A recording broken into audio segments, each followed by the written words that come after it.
istri menyelamatkan. Jadi kalau ada orang merasa azab betul hidup saya ini Pak Ustadz, istri saya ngontrol saya terus Pak Ustadz, istri saya ini mengawal saya terus Pak Ustadz.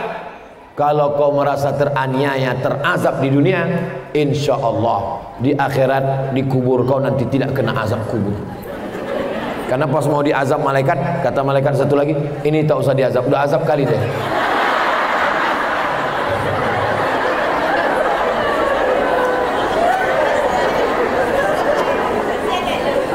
Judul kajian kita petang ini namanya S3.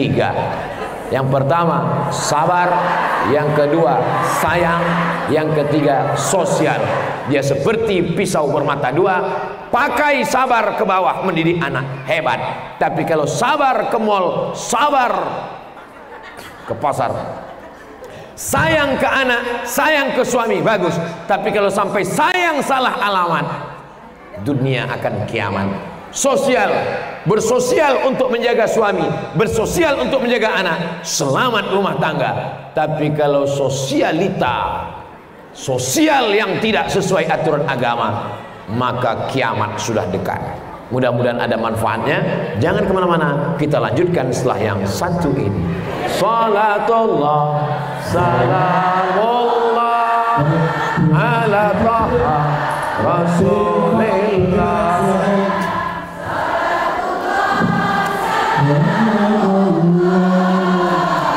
Silakan dikirimkan untuk bergerak, waktu kita harus bergerak cepat. Silakan.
Kita lanjut terus untuk tim Irfan, dan berikutnya adalah kita masuk dalam sesi tanya jawab.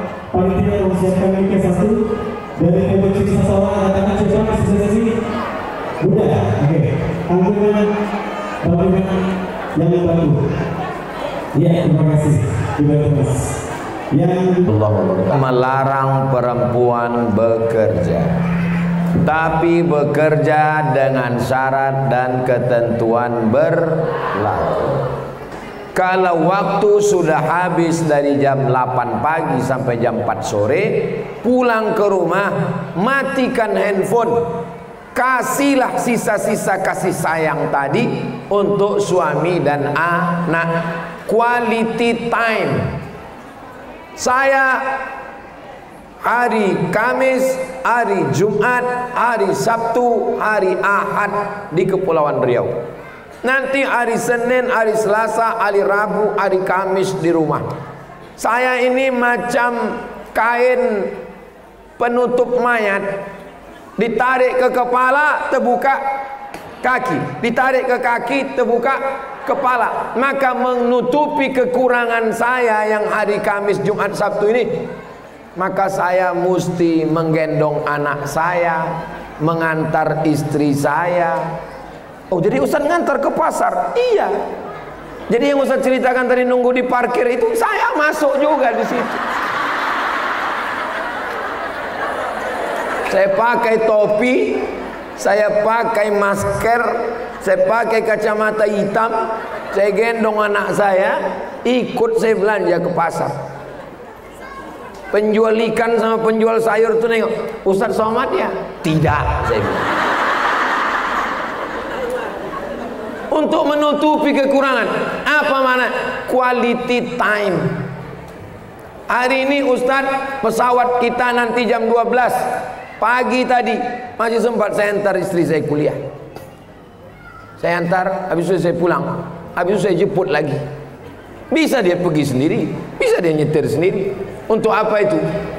Kita isi waktu itu karena kita sadar dengan kekurangan kita. Jadi kalau udah bekerja sampai jam 4 pulang, masakkanlah untuk suami. Tak sempat lagi masak Pak Ustadz, masakkan aja. Nanti kalau ditanya, kau yang masak ini? Yang iya bang, nasinya aja.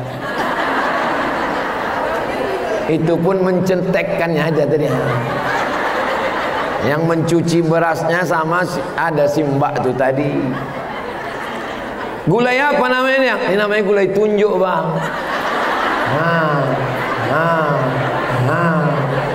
Namanya gulai touchscreen. Buatkan dia teh. Bisa tak dibuatkan oleh pembantu, ART, asisten rumah tangga? Bisa. Tapi ketika kalian yang membuatkannya ibu-ibu, tehnya sama, gulanya sama, tapi rasanya berbeda. Kalau tak percaya, coba kasih sama dia. Tehnya sama, gulanya sama, yang buatnya pun sama. Minum. Dengan kalian kasih, minum ya pangeran yang ku nanti-nantikan hingga akhir hayatku. Masa ku ajari juga kalian lagi? Jadi silakanlah bekerja, tapi jangan sampai waktu yang tersisa sayang, sabar, sosial. Kenapa ibu bisa bersosial dengan orang di pasar? Kenapa bisa bersosial dengan di kantor? Kenapa di rumah tak bersosial? Begitu sampai di rumah tetap juga lagi menghubungi kawan yang di grup-grup tadi. Kiki. Pas menengok muka dia, paham? Saya tidak menghalang perempuan untuk bekerja. Perempuan yang sudah memutuskan diri untuk berhenti bekerja karena menurut perhitungan gaji suaminya cukup, sesungguhnya manusia tidak mengenal kata cukup. Orang yang dapat gaji 3 juta, apa kata dia? Kalau 5 nanti cukup lah. Pas dapat 5, dulu waktu gaji guru 3 juta, kata orang kurang. Buktinya banyak siswa di sekolah terjaga. Pagi-pagi guru dengan motornya bep. Sayang, sampai di kelas dia mengajar, dinaikkan dengan insentif, tunjangan ini, tunjangan APBN, tunjangan APBD, tunjangan yayasan. Apakah cukup? Tidak. Kenapa? Karena keinginan juga bertambah. Dulu gajinya 3 juta, dia pakai motor, minyaknya cukup 1 liter seminggu. Sekarang gajinya 10 juta, angsurannya 25 juta. Makin tidak fokus. Maka betul ajaran Islam, laisal ghina kasratal arad. Orang yang kaya bukan yang hartanya banyak, walakinnal ghina ghinan nafs. Kekayaan yang sempurna adalah merasa cukup. Hidup ini yang penting cukup. Ustadz berdoa apa?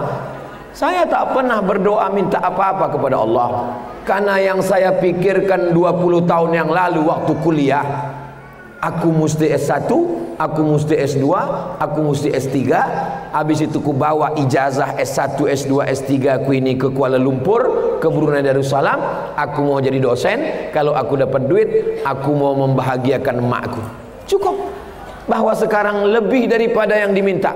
Malu saya untuk minta kepada Allah. Karena yang saya minta dulu dapat. Saya minta doktor, dikasihnya profesor. Saya minta jadi dosen di Kuala Lumpur, dikasihnya di Brunei Darussalam. Bisa saya masuk, bisa saya mengajar ibu-ibu semua. Dulu mana mungkin saya berani. Tak pernah terpikir di dalam kepala saya dulu akan ceramah tabligh akbar di tengah lapang depan ibu-ibu. Dulu mau kenalan sama perempuan aja saya menggeletar. Kalau dipeturutkan keinginan, maka keinginan itu seperti laut yang tak berpantai, tak bertepian. Maka merasa cukup bagi yang sudah memutuskan. Tapi bagi yang belum memutuskan, silakan bekerja, tapi setelah pulang quality time. Bukan kuantitasnya, tapi kualitas yang berkualitas. Saya bagi waktu saya ini untuk orang Batam setahun 2 kali. Nanti ke Sulawesi Selatan, Makassar setahun sekali. Untuk yang dekat rumah 4 subuh, Rabu. Untuk ibu-ibu pengajian dekat rumah Jumat sore kedua. Yang lain 3 ustadz lain. Untuk istri dan anak ada, untuk santri ada. Jangan sampai tidak adil. Ibu bukan hanya sekedar mengandung anak, tapi mendidik anak, membesarkan anak. Menangislah ibu, meleleh air mata. Ibu nangis kenapa? Hati saya haru Pak Ustadz. Anak saya sudah duduk bersanding di pelaminan. Sudah habislah saya mengurus anak saya. Sudah selesailah pendidikan Pak Ustadz. Kata siapa? Kata siapa pendidikan ibu udah selesai? Mendidik anak sampai mati. Mimdate mata ya bawati. Ibu nikahkan anak ibu di hotel, di pelaminan. Barakallahu lakum. Balik ke rumah, bulan madu mereka. Pulang bulan madu, tiba-tiba datang ke rumah, rambutnya macam sarang tawon, antingnya di hidung, rupanya lakinya anak fang. Apakah ibu diam? Mana mungkin ibu diam? Ibu dudukkan menantu. Sini kau hantu. Kau kudidik dari mulai kandungan, kubacakan surat Yusuf, kubacakan ayat Quran, kubacakan ayat kursi. Kenapa bisa kau jadi bini hantu? Selama ibu masih mau merepet, selama ibu masih mau bercakap, insya Allah potensi kalian masih ada. Tapi kalau kalian sudah diam, bu, anak ibu ku tengok udah tak berjilbab, biar aja lah, kiamat sudah dekat. Ibu siap merepet? Siap? Lanjutkan. Baik, terima kasih. Ya, terima kasih Ustaz-Ustaz semua. Mudah-mudahan bisa paham mengenai pertanyaan. Silakan bekerja apa yang komitmen yang harus dijaga. Walaupun tidak bekerja, mungkin bawa 3 tangan bisa bekerja kembali nanti manfaat untuk keluarga yang pasti. Kita lanjut ke pertanyaan kedua dari Bunda Syafiqi. Silakan sebutkan nama, dari mana dan pertanyaannya. Silakan Bunda kedua. Ya. Mana tadi? Oke. Silakan yang kedua tadi. Sudah? Yang kedua? Lanjut. Langsung saja jawab. Assalamualaikum warahmatullahi wabarakatuh. Saya Ibu Jumlah dari Medan. Ustaz, saya bertanya, sebenarnya jika tidak Ustaz, apa hukumnya bila istri bekerja di luar negeri? Apakah suami wajib menafkahi istri? Dan apa hukumnya apabila suami berkata kalau mau diberi nafkah harus satu rumah? Dan apa hukumnya bila suami selalu menuduh istrinya bekerja karena jauh dari suami tapi dicurigai? Bagaimanakah sikap istri bila suami kurang cukup menafkahi dan akhirnya istri memutuskan untuk bekerja jauh dari suami? Terima kasih Ustaz. Mohon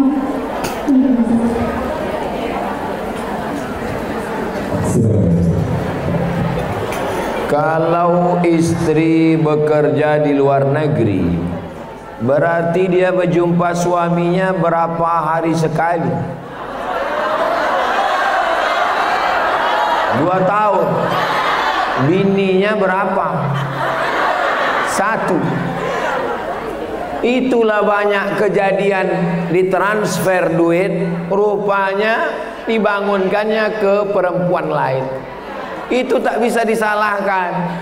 Tak bisa disalahkan lakinya itu. Kenapa? Karena dia masih manusia. Dia bukan malaikat. Jadi wahai perempuan, Kalian mesti paham, kepala rumah tangga laki-laki mencari nafkah. Kalau cukup untuk makan, pakaian, sekolah anak, cukup. Carilah usaha, apalagi sekarang bisa dagang online. Bumbu pecal, kerupuk, keripik, dodol. Bingung kami memasarkannya. Kirim videonya, nanti saya share di Instagram saya. Share. Berapa persennya nanti kita bahas. Sampai sekarang yang saya share itu kain, bumbu pecal, kerupuk, teh tarik, belum ada saya ambil persennya, seperak pun belum ada. Untuk apa itu? Membangkitkan ekonomi umat. Jangan sampai kita mengulang kesalahan yang sama. Sudah cukup banyak berita tentang kejadian ini. Tentang laki, malu saya menceritakannya. Karena tujuan dari pernikahan adalah litaskunu ilaiha, supaya kalian merasa tenang, sakinah. Tak terbayangkan itu gimana. Perempuan jauh, suami. Secara psikologis, secara biologis, secara pendidikan, secara kasih sayang. Adapun saudara kita yang amat sangat susah, kalau tak pergi istrinya mati mereka sekeluarga. Kita doakan mereka bisa menjaga diri. Dan setelah kontrak 2 tahun pulang, jangan pergi lagi. Duit yang dapat itu untuk modal usaha. Ini dapat duit hasil 2 tahun, pulang beli kulkas sebesar rumah, beli TV besar. Habis itu duit habis, pergi lagi. Ini mau dibawa kemana hubungan ini? Suami itu kebahagiaannya bukan duit. Suami itu kebahagiaannya adalah waktu kalian buatkan pagi-pagi teh, kalian tanya dia, abang mau teh manis atau teh manis yang perhatian dan penyayang?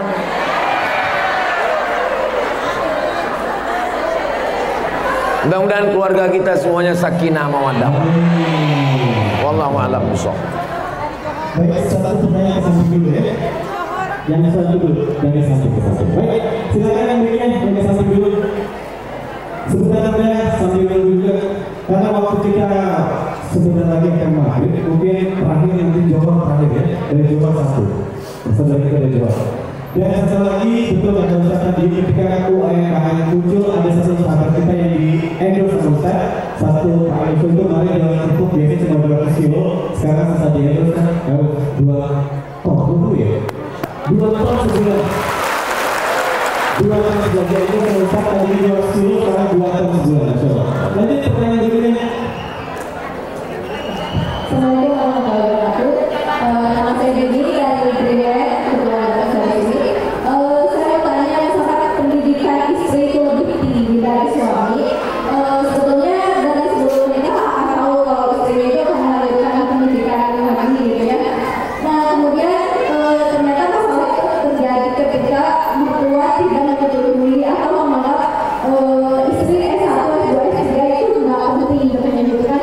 Nah bagaimana para ustaz tentunya menjelaskan selama perempuan itu merepek, anak-anak aman. Tetapi ketika anak-anak itu setelah menikah, perepekan itu malah jadi beneran bagi istrinya sendiri. Jadi terlihat anak itu seperti bingung karena ada 2 perempuan yang memiliki keberbedaan dengan sedikit. Terima kasih. Wassalamualaikum warahmatullahi wabarakatuh. Jamaah menelpon mengasih tahu ke saya Pak Ustadz, perempuan, sarjana, PNS, ASN, pegawai kerajaan. Sekarang saya tugas di luar kota. Kata laki saya, kau jangan keluar kota, kau keluar dari PNS.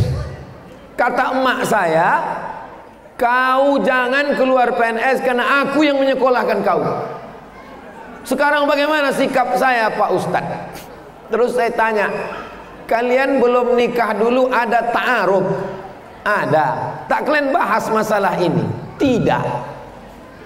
Ini bagi yang belum nikah, kalian buat satu kertas khusus. Siapapun yang datang meminang kalian nanti, tulis, aku S3. aku dosen, aku pulang kerja jam 4, aku bisa saja dipindahkan ke tempat lain. Kalau kau mau menerima aku, berarti kaulah laki-laki memang dipilihkan paling sabar mendampingi aku. Kalau kau tak siap, ada 1000 pangeran yang menanti aku. Begitu. Jangan sesudah nikah baru kalian bingung. Guna ta'aruf itu bukan menengok muka aja. Ini kadang perempuan ini lupa dia, saking sayangnya tadi. Karena perempuan itu lebih banyak kesayang daripada ke rasional. Datang laki-laki meminang, ditengoknya orangnya baik, dia pun keluarlah membawa teh.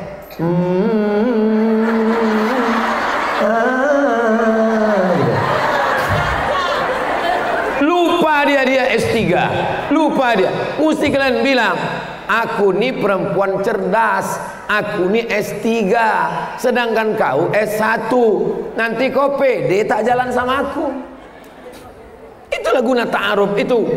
Setelah dia cocok istikharah, barulah lanjut. Baru kata si suami itu, memang kau gaji lebih besar, memang pendidikan kau lebih tinggi, tapi di rumah tangga kan tetap aku kepala rumah tangga kan? Iya. Kesepahaman, saling paham dan saling mengerti.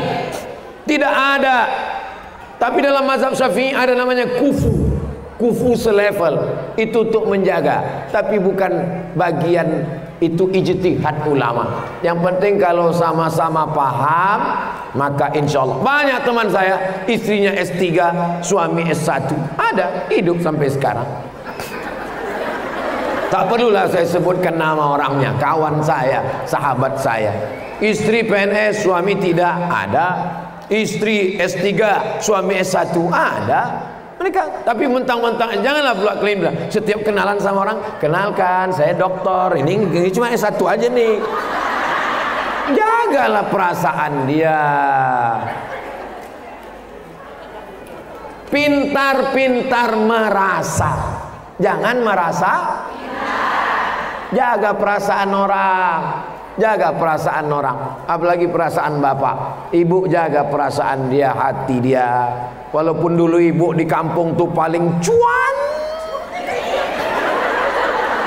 jaga perasaannya, jangan cerita sama dia. Walaupun ibu menasihati anak, nah kau nanti kalau datang meminang kau yang soleh, kau pilih ya, jangan macam mama dulu, salah pilih, lah ya kau nih. Hancur lebur hati dia. Galah patah bisa disambung, kaca retak bisa direkat. Hati yang sakit kemana obat akan dicari. Insya Allah tak perlu saya guru ibu-ibu. Saya mengajar ibu-ibu nih macam mengajar itik berenang. Ibu yang paling pandai menjaga perasaan orang, insya Allah. Jangan ibu bilang sama, inilah anakku nih hitam gara-gara kau lah bang. Ayahku putih, emakku putih, aku putih. Tengok, ini anak kita nih gara-gara kau lah dia. Jagalah perasaan dia. Anak kita nih hitam ya ma ya, anak ini hitam. Bang, orang barat itu bang, dari Amerika, dari Inggris, dari Jerman ke Bali berjemur supaya apa bang? Supaya hitam. Anak kita ini belum berjemur udah hitam. Fabi ayyi ala'i rabbikuma tukadziban bang. Hitam-hitam setampuk manggis, walaupun udah hitam kepala berkudis bang. Pandai-pandai menjaga perasaan. Wallahu a'lam bishawab. Baik, dari Malaysia.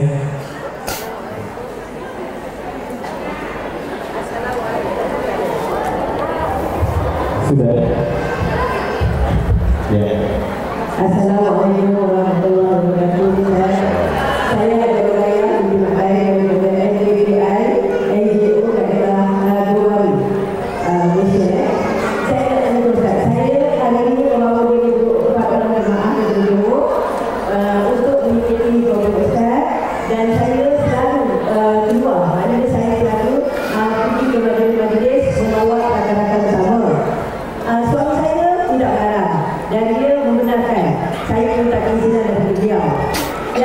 yang menjadi masalahnya orang luar sibuk menyatakan yang saya sering meninggalkan suami, tetapi saya juga di dalam kasih sayang dan saya meninggalkan suami saya.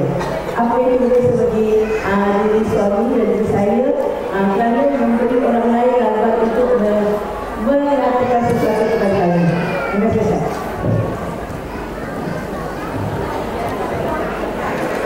Ada satu kerajaan Melayu yang dijajah oleh Inggris, yang satu lagi dijajah Belanda. Yang dijajah Belanda jadi Riau Lingga, yang dijajah Inggris jadi Johor Bahru. Salah satu anak dari kesultanan itu pergi ke Pulau Sumatera, dilantik 4 datuk pada tahun 1723 menjadi kerajaan Siak Sri Indra 3. Johor, Riau Lingga, Siak. Jadi kita ini serumpun Melayu. Walaupun sekarang pasportnya beda. Satu pasport ini. Kerajaan Melayu besar di Sumatera Sriwijaya. Menyeberang ke atas Sumatera membuat kerajaan baru namanya Tumasik menjadi Singapura. Hancur Tumasik, naik dia ke Semenanjung. Itulah jadi kerajaan. Nama raja pertama Parameswara. Itulah dia kerajaan Malaka. Tumbang Malaka hancur, diserang oleh Portugis. Nama negaranya Portugis, nama orangnya Portugal. Itu nama negara, bukan Persatuan Orang Tua Gatal. Diserangnya Raja Malaka, lari ke Bintan. Bintan di Kepulauan Riau. Sampai di Bintan diserang lagi, lari ke Kampar, meninggal di Sungai Kampar Riau. Pecah Malaka, jadilah negara kerajaan kecil, kerajaan Johor, kerajaan Terengganu. Inilah kerajaan-kerajaan yang disebut dengan Melayu, serumpun Melayu. Takkan Melayu hilang di Rempang. Allahu Akbar. Takkan Melayu hilang di Rempang. Takkan Melayu hilang di bumi. Sekali layar terkembang, surut untuk berpantang. Takkan Melayu hilang di bumi. Allahu Akbar. Apa yang mau diceritakan tadi? Kalau benar menurut Allah, benar menurut Rasulullah, benar menurut ulama, maka kita laksanakan. Jangan pikirkan cakap. Hidup ini tidak susah. Yang susah ini memikirkan cakap. Dulu saya ucapkan selamat datang encik-encik, puan-puan, tuan-tuan jemputan majlis daripada Johor dan Singapura. Saya beli kereta. Beli kereta, kalau di Jawa kereta api. Kereta di Medan sepeda motor. Kereta di Johor mobil. Saya beli mobil. Apa kata orang? Ini mobil kau ini macam gajah menghisap bensin minyaknya, nanti duit kau habis. Ini pakai pompa, nanti di tengah jalan mati. Ini onderdilnya beli dari Jakarta. 2 tahun saya pakai, yang dicakapkan orang itu tak terjadi sama sekali. Jadi sebetulnya hidup ini biasa saja. Yang susah itu memikirkan cakap. Betul kata Allah, betul kata Nabi, betul kata ulama. Anjing menggonggong, kapilah berlari. Jangan pikirkan cakap. Dulu kalau kita diam di rumah, tutup tingkap, tutup pintu, tutup jendela, kita tak mendengar cakap orang. Betul? Sekarang kita duduk di rumah, tutup pintu, di kamar, tutup rumah-rumahnya dikunci, tutup kamar-kamarnya dikunci, tutup toilet-toiletnya dikunci, cakap orang tetap masuk karena orang masuk toilet sambil buka handphone. komen Instagram, komen YouTube, komen. Maka kalau mau tenang, matikan handphone, pekakan telinga, butakan mata. Yang di rumah ini hanya kita berdua.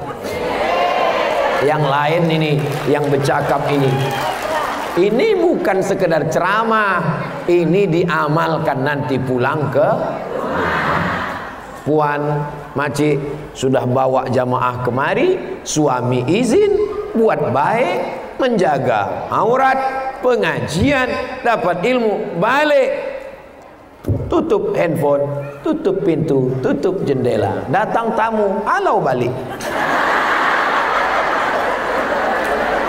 Yang penting kita jaga hati kita, jangan hiraukan cakap orang.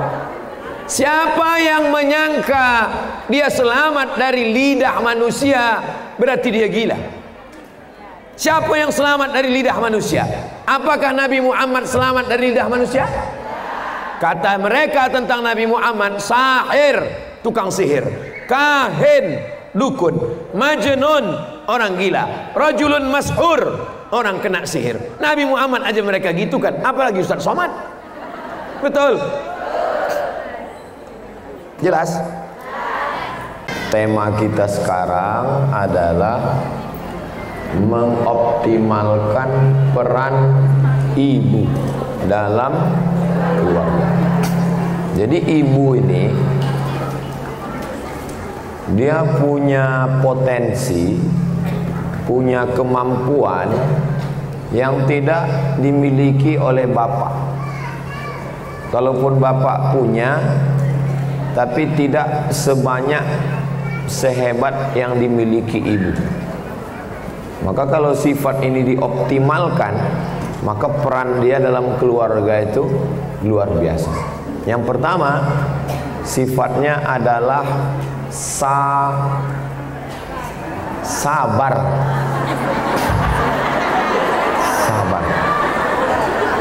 Jadi ibu itu punya sifat itu, maka yang mengandung itu, coba bayangkan kalau yang mengandung itu bapak, sebulan habis itu dikeluarkannya langsung. Ibu ini sabar, dia sabar, penciumannya berubah, semua yang wangi tercium busuk, laki pun bau hantu. Sabar, ususnya mengecil karena rahimnya membesar. Sabar dia. Sabar dia muntah-muntah. Sabar selera makannya berubah. Sabar lehernya jadi hitam. Padahal sebelum hamil pun hitam juga. Sabar dia warna kulitnya berubah. Sabar dia tulang belakangnya nih membengkok. Awalnya lurus, bengkok. Sabar dia diejek orang. Pas dia sedang lewat, ada anak-anak muda situ duduk. Kata anak muda tuh, kukira kura-kura. Bapak-bapak nih sabar juga, cuman sabarnya tidak sebesar ibu. Jadi kalau potensi ibu, sifat sabarnya ini dipakainya, dioptimalkannya dalam mendidik anak, maka anak pasti berhasil. Makanya Nabi Ismail dititipkan ke ibu atau ke bapak? Ke ibu. Nabi Isa dititipkan ke ibu atau ke bapak? Ke ibu. Nabi Musa dititipkan ke ibu ke bapak? Ke ibu. Nabi Muhammad dititipkan ke ibu. Kenapa? Karena ibu punya potensi yang bernama sabar. Sekarang ibu sudah sadar punya sifat apa? Sifat sabar. Hah? Jadi sekarang ibu sedang memahami sesuatu yang sebenarnya ibu punya, ibu miliki, cuman selama ini ibu tak sadar. Hari ini kita sadarkan bahwa sebenarnya ibu punya harta yang lebih hebat daripada emas, lebih hebat daripada intan berlian, lebih hebat daripada gedung pencakar langit.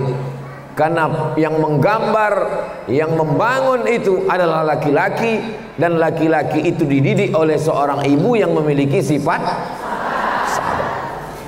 Seandainya ibu-ibu tidak sabar, ini anak-anak ini tak ada semua. Apalagi ibunya polwan, asal menangis anak tuh bam, mati. Tapi sabarnya ibu. Saya kalau udah saya tengok lah Sami menangis, saya sekali yang saya gendong, udah 2 kali cabut saya. Katanya saya gendong, katanya gendong, ketiga kali cabut saya. Jadi ibu punya sifat sabar yang luar biasa. Pakailah sifat sabar ibu ini untuk mendidik anak. Sholat subuh, bangun ya nak, tidur dia lagi. Sholat subuh ya nak, duduk dia, tak lama duduk bangun. Sholat subuh ya nak. Kalau bapak mana bisa begitu? Ya ambilnya langsung pukulan satpam. Maka kalau ada anak yang berhasil, anak yang sukses, maka dibalik kesuksesan anak itu adalah seorang ibu yang sabar. Dan ibu-ibu yang sabar itu ada di hadapan saya ini sekarang. Sekarang tak boleh lagi bilang amin karena udah dekat kampanye.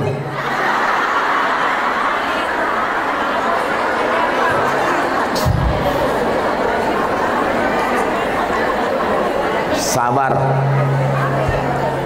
Sabar itu artinya menahan. Sabar itu artinya menahan diri untuk melakukan sesuatu secara terus menerus, continue. Itu arti sabar.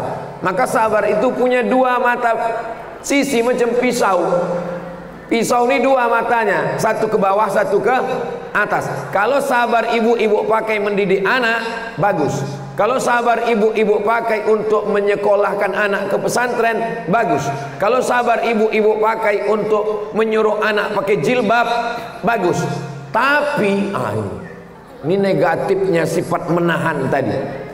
Kalau sifat menahan itu dipakainya belanja ke mall, karena dia bisa bertahan di mall itu 1 hari. Menahan. Ini sifat sabar ini. Saya kalau pergi ke pasar, apa yang saya cari? Misalnya saya mau mencari roti, mampir saya beli roti, saya bayar, habis itu saya pulang. Tapi kalau perempuan tak begitu. Nampak ini ambil ini, nampak ini ambil ini, nampak. Sabar dia lama di dalam itu. Saya pergi ke pasar pagi Arengka, mau mencari jeruk purut, turun beli jeruk purut, masuk mobil pulang.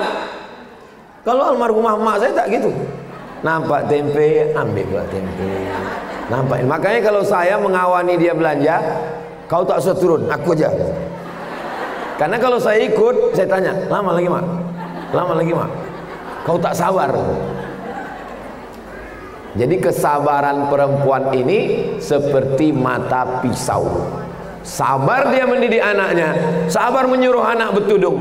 Pakailah tudung nak. Pakainya tudung pasrah tapi tak rela.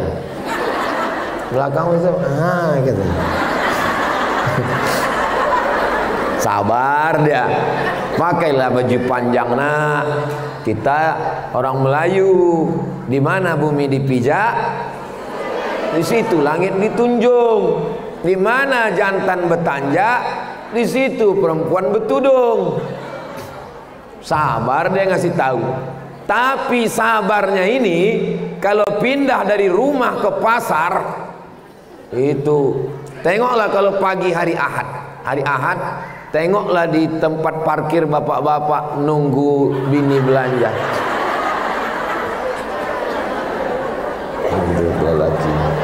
Mau diikut hajab, tak diikut hajab. Saya kalau udah nengok lewat saya di pasar pagi, nampak saya hari Ahad lewat saya pagi, nampak saya bapak-bapak, dalam hati saya kesian nih kalian. Nasib kalian lah Pak, kata saya. Jadi sifat sabar ibu ini ibu pertahankan, ibu tambah untuk dipakai mendidik anak. Saya kalau teringatlah saya sabarnya perempuan-perempuan dalam membesarkan anak-anaknya itu luar biasa. Meninggal suami, anak susun paku, do re mi fa sol la si do mi fa sol fa mi re do. Bisa anak tuh berhasil semua disekolahkan, sudah disekolahkan, dinikahkan, udah dinikahkan, anaknya pula dititipkannya lagi. Itu hanya ada pada perempuan, laki-laki tak bisa gitu. Kalau kalian saudari-saudariku perempuan tak percaya, besok hari Jumat, habis itu hari Sabtu, hari Ahad nanti kalian titipkan anak kalian ke atuknya. Ya, jaga anakku nih ya, sejam aja ya. Menjaga kau aja belum hilang capeknya lagi katanya. Yang anak kau pula lagi. Tapi kalau ke emak, ke ibu, tak ada ibu yang menolak cucu.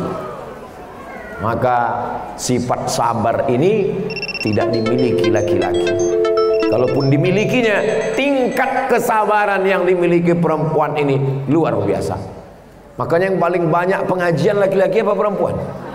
Perempuan. Laki-laki itu asal pengajian kultum aja, mulainya menggaruk kepala. Mulainya keluar handphonenya. Habis itu dipotonya Ustaz tuh. Terus update status dia. Lama kali ceramahnya gitu.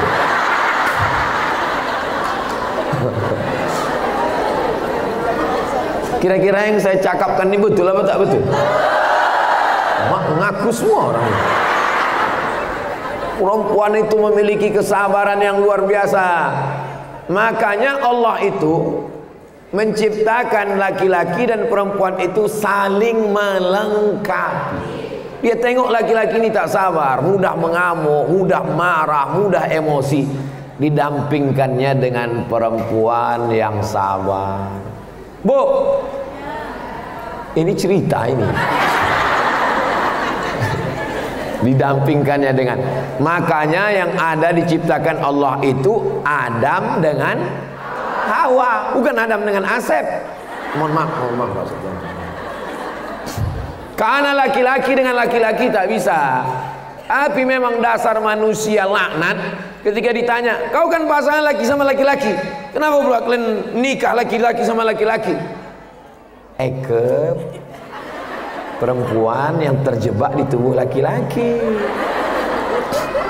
Mudah-mudahan Allah menyelamatkan negeri ini dari LGBT. Sifat itu namanya perempuan jadi-jadian. Yakinkan bahwa ibu adalah perempuan, dan sifat perempuan itu diantaranya sabar tingkat tinggi, dipakai dia dioptimalkan untuk mendidik anak. Maka insya Allah kalau mengajar anak baca Quran sabar. Ini namanya